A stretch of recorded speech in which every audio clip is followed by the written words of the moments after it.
أَوَلَمْ يَرَوْا إِلَى الطَّيْرِ فَوْقَهُمْ صَافَّاتٍ وَيَقْبِضْنَ مَا يُمْسِكُهُنَّ إِلَّا الرَّحْمَنُ إِنَّهُ بِكُلِّ شَيْءٍ بَصِيرٌ আল্লাহু আকবার। আল্লাহ বললেন কেমন করে ওরা নাস্তিক হয়, ওরা কি পাখির দিকে তাকায় না? ফাওকাহুম, যে পাখি মাথার উপরে উড়ে বেড়ায়, সাফাতিন, ডানা মেলে বেড়ায়, ইয়াকবিদনা, আবার ডানাগুলো গুটিয়ে নেয়। ওরা যদি পাখির দিকে নজর করে তাকায়, পাখির ভেতরে আমার আল্লাহর নিদর্শন আছে না নাই? আপনি পাখির দিকে তাকালে নাস্তিক থাকতে পারবেন না। আপনি সাগরের দিকে তাকালে নাস্তিক থাকতে পারবেন না। আপনি যদি ঝর্ণার চমৎকার কলকলতানের দিকে নজর করে তাকান, নাস্তিক থাকতে পারবেন? ঝর্ণা ঝর্ণা ঝর্ণা রে, বলনা বলনা বলনা রে, কার বিরহে পাগল পাড়া তুই, কার মিলনে ফুল ফসলে ভরারে তোর দুকুল ভুই, কার মিলনে ফুল ফসলে ভরারে তোর দুকুল ভুই, ঝর্ণা ঝর্ণা ঝর্ণা রে, বলনা বলনা বলনা রে, কার বিরহে পাগল পাড়া তুই। সুবহানাল্লাহ। এজন্য আল্লাহ বললেন সাগরের দিকে তাকা, ঝর্ণার দিকে তাকা, পাখির দিকে তাকা, এগুলোর মধ্যে আল্লাহর নিদর্শন আছে না নাই? পাখিগুলো কেমন করে ডানা মেলে বেড়ায়, ফাওকাহুম সাফাতিন, আবার ডানা ঝাপটায়, আবার ডানাগুলো গুটিয়ে ল্যান্ডিং করে, ঠিক কিনা? এই পাখির কথা কোরআনে বলল কে? আব্রাহার বাহিনীকে একটা স্পেশাল পাখি দিয়ে আল্লাহ সাইজ করছে। পাখিটার নাম কি? জোরে বলেন। ওয়া আরসালা আলাইহিম তায়রান আবাবিলা, বারকা বা ভাঙতে এলে পাঠাওয়া বাবিল, দাও খোদা দা আমায় আবার উমর দারাজ দিল, দাও খোদা দা আমায় আবার উমর দারাজ দিল। আল্লাহু আকবার। আবার সাইয়েদনা সুলাইমান আলাইহিস সালামের সাথে একটা পাখি ছিল। এই পাখিটা সাইয়েদনা সুলাইমানের সিংহাসন যখন আকাশ দিয়ে উড়তো, এই পাখিটাও উড়তো। কি নাম? কি নাম? ফাকালা মালিলা আরাল হুদহুদ, হুদহুদ পাখি। এই পাখি 1000 ফিট উপর থেকে নিচের দিকে, মরুভূমির কত নিচে সুন্দর পানি আছে, মিষ্টি পানি আছে, কত 1000 ফিট নিচে আছে। এই পাখির চোখের জুমিং পাওয়ার, মেগাপিক্সেল পাওয়ার এত বেশি ছিল, নজর করে জমিনের কত ফিট নিচে পানি আছে, সাথে সাথে সুলাইমান নবীর কাছে রিপোর্ট দিয়ে যেত। কোন সুবহানাল্লাহ। আবার যখন আপনারা জান্নাতে যাবেন, আপনাদেরকে পাখির ভুনা গোশত খাওয়াবে কে? ওয়ালাহামি তাইরিম মিম্মা ইয়াশতাহুন। আপনারা জান্নাতে যখন ঢুকবেন, পাখির ভুনা গোশত ফেরেশতারা নিয়ে হাজির হয়ে যাবে। খাইবেন? পাখির ভুনা গোশত খাইবেন? তো পাখির ভুনা গোশতের কথা শুনে লালা চলে আসছে মুখে অনেকের। নামাজ কায়েম করতে হবে কায়েমপুরের লোকেরা, ইসলাম কায়েম করতে হবে, তাহলেই পাখির ভুনা গোশত খাওয়া যাবে। কোন ঠিক কিনা? এজন্য আল্লাহ বললেন আওয়ালাম ইয়ারাউ ইলা তাইর, নাস্তিক কেমন করে হয়? ওরা কি আমার পাখিগুলোর দিকে তাকায় না? কেমন করে পাখিগুলো ডানা মেলে, কেমন করে পাখা ঝাপটায়, কেমন করে পাখাগুলো গুটিয়ে নেয়, কেমন করে জমিনে নেমে আসে। সুবহানাল্লাহ। কত পাখির কথা যে আল্লাহ কোরআনে বলেছেন, আপনি অবাক হয়ে যাবেন। কত কিসিমের পাখি যে আল্লাহ পৃথিবীতে বানিয়েছে, আপনি শুনলে অবাক হয়ে যাবেন। পৃথিবীতে সবচেয়ে ছোট্ট সাইজের যে পাখিটা আল্লাহ বানিয়েছে, এটার নাম হামিং বার্ড। নর্থ আমেরিকাতে পাওয়া যায়। এটা যখন প্রাপ্ত বয়সে পৌঁছে ম্যাচিউরড হয়, এটার সাইজ হয় মাত্র 3 ইঞ্চি। যেরকম কয় ইঞ্চি? পৃথিবীর সব পাখিগুলো শুধু সামনে ওড়ে, এই হামিং বার্ড যেমনি সামনে ওড়ে, এট দ্য সেম টাইম সামনে ওড়ার পাশাপাশি পিছনের দিকে উঠতে পারে। কোন সুবহানাল্লাহ। পাখি পিছনের দিকে উড়ে কোনদিন দেখছেন? কায়েমপুরে আছে নাকি?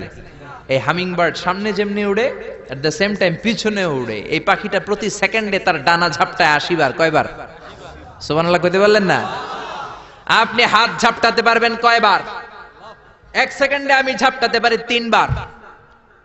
3টা বাড়ি মারতে আমার 1 সেকেন্ড শেষ। কিন্তু এই পাখিটা প্রতি সেকেন্ডে ডানা ঝাপটায় 80 বার। সুবহানাল্লাহ। আবার আল্লাহ পাখি বানালেন আলপিন সুইফট। সাউথ ইউরোপের আল্পস পর্বতমালার পাশে থাকে, তো এটার নাম আলপিন সুইফট বার্ড। গোটা বিশ্বে এটার বলে সুইফট বার্ড। এই পাখিটা একবার উঠতে আরম্ভ করলে শূন্যে থাকে 8 মাস। 8 মাস পরে জামিনে একবার নামে, আবার যখন শূন্যে উড়াল দেয় আবার উঠতে থাকে 8 মাস, নিচে নামে না। কোন সুবহানাল্লাহ। হোমা বার্ড একটা পাখি আছে, যে পাখিটা শূন্যে উড়ন্ত অবস্থায় ডিম পাড়ে। আর ওই ডিম জমিনে পড়ার আগেই শূন্যে থাকতে ডিম ফেটে বাচ্চা বের হয়ে ওই বাচ্চাও আবার শূন্যে উঠতে থাকে, কোন সুবহানাল্লাহ। এজন্য আল্লাহ বললেন আওয়ালাম ইয়ারাউ ইলাত তায়রি ফাওকাহুম সাফাতিন ওয়া ইয়াকবিদ মা ইউমসিকুহুন্না ইল্লার রহমান ইন্নাহু বিকুল্লি শাইইন বাসীর। ওরা কি পাখির দিকে তাকায় না? কেমন করে পাখিগুলো ডানা ঝাপটায়, কেমন করে নিচের দিকে নামে, কেমন করে উপরের দিকে ওঠে। এই পাখির দিকে যদি কেউ নজর করে তাকায়, পাখির রব আমি আল্লাহর সেই ব্যক্তি খুঁজে পাবে, ঠিক কি না? এই পাখির উপর রিসার্চ করেই বিমান আবিষ্কার হয়েছে।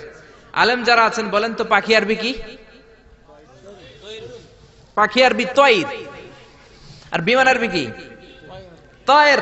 মাশাআল্লাহ, পাখি আরবিও তয়র, বিমান RBO তয়র। Birds and aeroplane maintain the same flying mechanism while flying. পাখি আর বিমান যখন উড়ে একই সিস্টেমে উড়ে। এই পাখির উপর, এই আয়াতের উপর রিসার্চ করে ইউনাইটেড স্টেটস অফ আমেরিকার দুই ভাই 1903 সালে Wilbur Wright Orville Wright plane বানায় ফেলছে, কোন সুবহানাল্লাহ। আমরা বানাতে পারি না, আমরা খালি ঘুমাই, আমরা খালি গান গাই, আমরা খালি নাচানাচি করি, ও শেফালি কেন পানে জর্দা মিশালি, ঠিক কি না? আমরা দুম্মা চলে দুম গাই, হিন্দি গান গাই, মদ আর নারী নিয়ে ব্যস্ত আমরা, ঠিক কি না? আমাদের কোরআনের আয়াতের উপরে গবেষণা চালিয়ে রিসার্চ করে আমেরিকানরা প্লেন বানাইছে, প্লেন। আল্লাহ এই প্লেনের কথা কোরআনেও বলে দিয়েছেন, কোন সুবহানাল্লাহ। এই দুই ভাই কোরআনের আয়াত যখন শুনলো অবাক হলো, কিরে পাখি উঠতে পারে, আমরা উঠতে পারি না কেন? পাখি নিয়ে গবেষণা শুরু করে দিল। পাহাড়ের উপর শুয়ে শুয়ে দুই ভাই পাখির ছবি আঁকে, কেমন করে পাখিগুলো উঠে, কেমন করে টেক অফ করে, ল্যান্ডিং করে, কেমন করে ফ্লাই করে। গবেষণা করতে করতে করতে দুই ভাই প্লেন বানায় ফেলছে, কোন সুবহানাল্লাহ।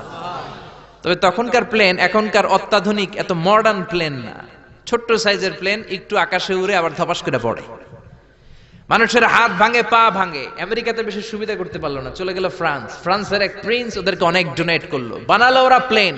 পৃথিবীর সর্বপ্রথম কমার্শিয়াল প্লেন, যাত্রীবাহী বিমান ফ্রান্সের এক শহর থেকে আরেক শহরে সেফলি ল্যান্ড করেছে, কোন আল্লাহু আকবার। শুরু হয়ে গেল মানুষের স্বপ্ন সাধন। আগে মানুষ আফসোস করতো, আহারে পাখি উড়ে আমরা উঠতে পারি না, এখন পাখি উড়ে পাখির চেয়ে আরো দ্রুত বেগে আমরা উড়ি, যেরকম, ঠিক কিনা? আপনারা যারা হজে গেছেন কিভাবে গেছেন? আরে বিমানে গেছেন তো বুঝছি, বিমানে উড়ে উড়ে গেছেন না? বিমানের ভেতরে যখন আপনি বসা, বিমানটা তো আপনার নিয়ে শূন্য উড়াল দিয়ে তারপরে গিয়েছে, যেরকম, ঠিক কিনা? এই দুই ভাইয়ের প্লেন আবিষ্কারের পর থেকে নানা ধরনের প্লেন পৃথিবীতে আবিষ্কার হয়েছে। বর্তমান পৃথিবীতে সবচেয়ে দ্রুতগামী যে বিমানটা আবিষ্কার হয়েছে এটার নাম বোম সুপারসনিক। কি নাম? বোম বোম আফ্রিদি না, আবার বোম সুপারসনিক। এটা সবচেয়ে দ্রুত বেগে চলে। আগে ছিল কনকর্ড, এটা ইউরোপ থেকে হিথ্রো এয়ারপোর্ট থেকে ওয়াশিংটন ডিসি এয়ারপোর্টে ক্রস করার জন্য নর্থ আটলান্টিককে পাড়ি দিত, 1000 কিলোমিটার বেগে চলতো। এখন বোম সুপারসনিক 1200 থেকে 1300 কিলোমিটার বেগে শূন্যে চড়ে, চিল্লা এখন আল্লাহু আকবার।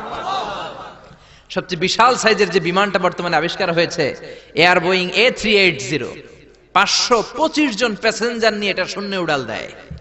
সুবহানাল্লাহ, বাড়িতে যেয়ে বলবেন 525 জন মানুষ নিয়ে একটা বিমান কেমন করে উড়ে? 525 জন যদি মানুষ উঠে, প্রত্যেকের 3-4টা করে লাগেজ আছে না নাই? 525 জনের খাবার দাবার আছে না নাই? এগুলো সবগুলো নিয়ে শূন্যে উড়ে। বিমান আবিষ্কারের আগ পর্যন্ত পৃথিবীর সব দেশের ছিল সেনাবাহিনী আর ছিল নৌবাহিনী। যখনই বিমান আবিষ্কার হলো, শুরু হয়ে গেল এয়ারফোর্স, মিলিটারি, বিমান বাহিনী, চিল্লা এখন, ঠিক কি না?